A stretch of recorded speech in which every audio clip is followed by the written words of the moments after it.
3분 메시지 8월 31일 월요일 신명기 8장 11절로 14절 제목 무서운 교만.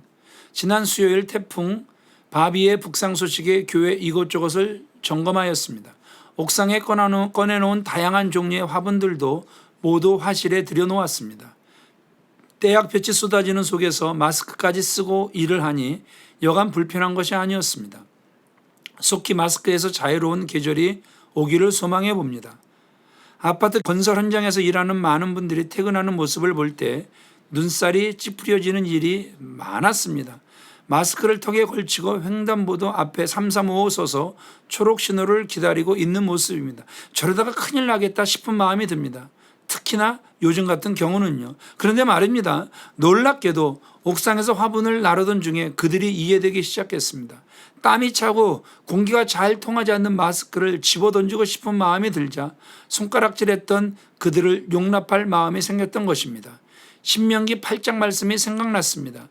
신명기는 이스라엘이 광야를 지나 적과 꿀이 흐르는 가나안으로 들어가기에 앞서 모세의 생전에 모세를 통하여 당부를 하시는 주님의 말씀입니다. 그들이 고된 광야 생활을 지나 아름다운 집을 짓고 번성하며 배부르게 먹고 마시고 재산이 풍족하게 될 때가 올 텐데 그때 절대 교만해서는 안 된다는 것을 말씀하십니다. 그러고 보면 성경은 곳곳에서 교만과 겸손이 부딪히는 장면을 많이 보여주십니다. 공통된 결론은 교만하면 망하고 겸손하면 흥한다는 것입니다. 성경이 도덕책은 아니지만 겸손의 중요성을 강조하시는 이유가 있습니다. 교만하면 여호와를 잊어버리게 되기 때문입니다. 신명기 8장 14절 내 마음이 교만하여 내 하나님 여호와를 잊어버릴까 염려하느라. 주님은 너희들이 애굽 땅에서 종되었던 것을 잊지 말라고 말씀하십니다. 우리 역시 죄인 되었던 것을 잊지 말아야 합니다. 저와 여러분은 구원받을 만한 어떤 조건도 갖추지 못한 사람들입니다. 하나님이 외면하셔도 할 말이 하나도 없는 사람들입니다. 그런 우리들을 그리스도 예수 안에서 구원하여 사망의 법이 아닌 생명의 법의 지배를 받는 천국 시민이 되게 하셨습니다. 교만하면 시야가 좁아집니다. 나밖에 안 보입니다. 나만 아는 사람이 됩니다.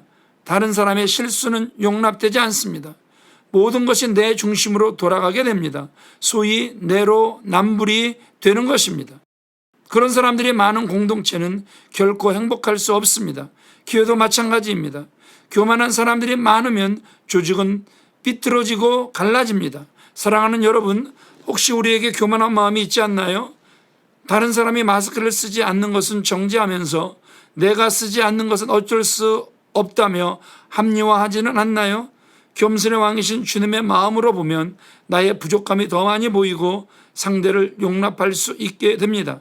코로나로 강팍해진 우리의 마음을 돌아보사 세상에 그리스도의 사랑을 널리 전하는 참 성도가 다 되시길 축원합니다. 월요일 개인과 가정을 위한 기도입니다. 우리의 신앙을 돌아보며 통회하며 자복하게 하옵소서. 두 번째, 사회적 거리두기의 시기가 우리에게는 영적으로 하나님과 가까워지는 유익한 시간이 되게 하옵소서. 세 번째, 온 가족이 믿음 안에서 성령으로 하나 되어 믿음의 가문이 되게 하옵소서. 네 번째, 자녀들의 학업과 입시, 취업의 길을 인도하여 주옵소서. 분복무와 회의에 있는 자녀들을 안전하게 하옵소서. 코로나로 인해 경제적으로 묶인 가정마다 모든 묶임과 눌림에서 예수님의 이름으로 풀어지게 하옵소서.